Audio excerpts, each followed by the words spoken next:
Hello, Kurt Jackson with KJ Financial here with Your Money Matters for this week. We're going to talk about a few different things today. But hey, first, before I get rolling under this and get started, I want you to realize that the crash that we had back from the late 2007 to the beginning of 2009 that devastated real estate prices, all of our portfolios and our retirement accounts got hammered, was really caused by derivatives. And I'll go into those in a little bit here, into more detail here. So realize that in 2007 we had about $600 trillion in derivatives, and these derivatives are what actually ended up bringing the market down. So keep that in mind as I kind of go through some of these things. First, I want you to know that the gross domestic product, the GDP for the United States, is around $17 trillion. Okay, keep track of these numbers. It hasn't grown much in the past year. And the GDP is a measurement that puts a value on all the goods and services created in our economy during the year. Next, the GDP of the world is around 74 trillion. So the United States makes up about 23% of the global economy. But the United States population is only around 330 million out of 7 billion people. So in other words, we have 4% of the population, that's of the world's population, that produces 23% of its goods and services. Okay. The next number to keep in mind is that the total capitalization, everybody's wealth altogether, is about $212 trillion. Okay. That's the stock and bond markets. Here's the fun part. The world has an exposure to somewhere between 1.2 and 1.5 quadrillion dollars. Quadrillion, have you ever even heard that, in derivatives? Okay, so that's twice or more than what brought us down in 2007 to 2009. All right, that number is 20 times the global GDP and 7 times the market capitalization of all the stock markets and bond markets on the planet. So if you realize that derivatives are nothing more than bets, okay, they're just a bet, you begin to realize the extreme danger that the world economy faces. We didn't fix anything in 2007, 2008. If anything, we made it worse by making it bigger and less controlled when derivatives almost caused the collapse of the world's economy. Now, I know that a lot of you will say, well, but Kurt, the Dodd-Frank bill reined in derivatives. If derivatives brought us down in 2007, 2008, 2009, we had 600 trillion in derivatives then, and now we have 1.2 to 1.5 quadrillion, so they've doubled or more. Did they rein in derivatives? No, they didn't. See, and people think I'm hammering on the left, but I hammer on government. Anybody who sits there and thinks that anybody in government is going to do what's right by you, you're absolutely flipping crazy. All right, so you need to learn these things and learn how to look out after yourself. This is what I've been doing the last 10, 11 years after I've seen so many people lose so much money back from 2000 to 2002, and then again 2007 through 2009. All right, so it gets worse, okay? Our country's 5 biggest banks have exposure to approximately $280 trillion in derivatives.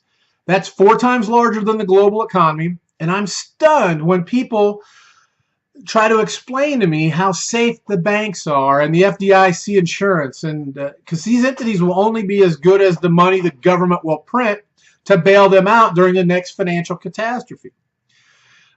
I say with great pride, when I decided to go into helping people financially, I did mortgages for 20 years, saw the devastation that the financial world does to people because the system's gamed against you. I decided to move into a different, I decided to do this to try to help people, okay? And I could have gone in to doing market-based stuff, but I didn't like what I was reading and what I was seeing with the market, so I went a different way. So I say with great pride that during 2007 to 2008, when 400 banks failed, less than 1% of the life insurance industry's assets were even considered impaired. Okay. During the Great Depression, when 9,000 banks failed, less than 2% of the insurance company assets were even considered impaired. Now, I'm not saying they crashed. They were just considered impaired, so they had to have an infusion of cash to bring those back up. Now, look, what I do, the route that I've decided to go with my practice and dealing mainly mostly with safe money products, helps me provide for you certainty in a time of uncertainty. We can provide unparalleled safety, and we provide better long-term safe money returns than any bank in existence. Insurance companies were built for tough times, and they were also built for good times. Okay, they've changed their, they used to be just built for bad times. Now they're built for both. So I wanted you to keep that in mind. All right, well, let's transition into another thing. Our budgets, our monthly budget, the income that we're making. We keep hearing how unemployment's down, and I'm not going to get into all that. But even with the new jobs that have been created in the last 4 or 5 years, incomes haven't gone up. In fact, the American family of today only makes $200 more in real terms than a family did in 1989. That's 25 years later. That's a generation. Okay, so with all those people struggling, all right, will you be okay with the government taking from and giving to someone? Let me rephrase it. Are you okay if you have money? If you have money, okay, I'm assuming you have money. If not, you're going to be in the people that the government ends up taking care of.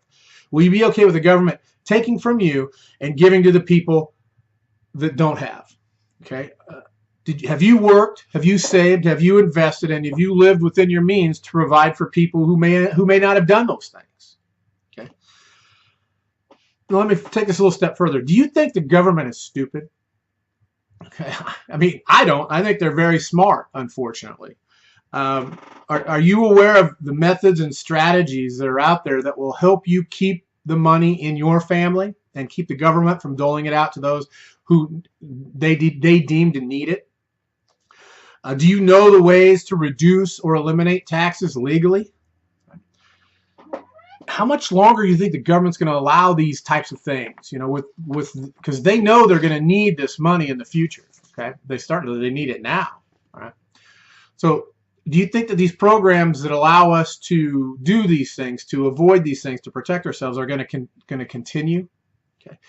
Do you realize that throughout history, whenever they've changed the plans, these things that help us protect our wealth and help us reduce and eliminate taxes, anytime they've changed those, they've grandfathered anybody who was already into them in.